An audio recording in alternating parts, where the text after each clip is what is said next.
Tourism কি কৰিছিল অসমত এই ভক্তি ধৰ্মৰ প্ৰচাৰ কৰিছিল এই ভক্তি ধৰ্মৰ প্ৰচাৰ কৰিছিল খ্ৰীষ্টপূৰ্ব পঞ্চদশ শতিকা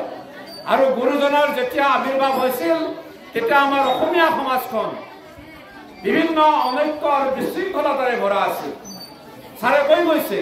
যে অসমীয়া সমাজখন যেতিয়া গুৰুজনৰ আবিৰ্ভাৱ হৈছিল তেতিয়া আমাৰ সমাজখন বিভিন্ন বিশৃংখলতাৰে ভৰা আছিল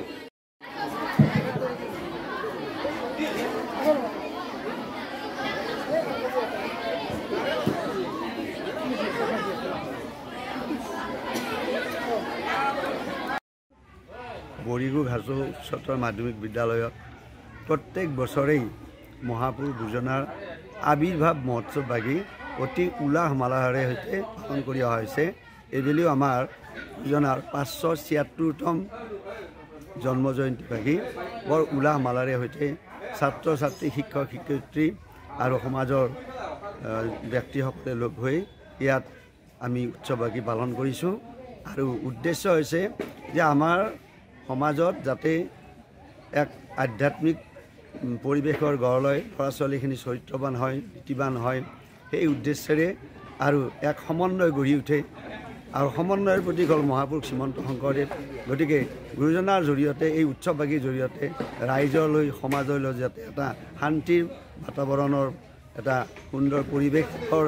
এটা পৰিৱেশ গঢ় লৈ উঠে এটা বাতৰি যায় সেই উদ্দেশ্যেৰে মহাপুৰুষ গুৰুজনাৰ এই উৎসৱ ভাগি আমি ইয়াত প্ৰত্যেক বছৰে পালি আছোঁ আৰু অদূৰ ভৱিষ্যতলৈ আমি এই উৎসৱ ভাগি পালন কৰি থকা হ'ব আটাইলৈ ধন্যবাদ জনাইছোঁ অইনবেলিৰ দৰে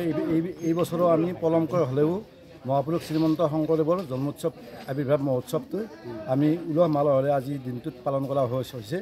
ইয়াত সকলো ছাত্ৰ ছাত্ৰী শিক্ষক শিক্ষয়িত্ৰী অভিভাৱক অভিভাৱিকা আৰু বিশিষ্ট নাগৰিকসকলে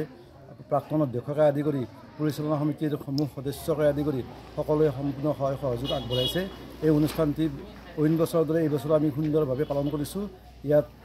এই অঞ্চলত ৰঙিয়া মহকুমাৰ ভিতৰত আমাৰ এখন বিদ্যালয় যিখন বিদ্যালয়ত প্ৰতি বছৰে শংকৰদেৱৰ আবিৰ্ভাৱ মহোৎসৱটি উলহ মালহেৰে পালন কৰা হয় এই ক্ষেত্ৰত সকলোলৈ আন্তৰিক ধন্যবাদ জ্ঞাপন কৰিছোঁ।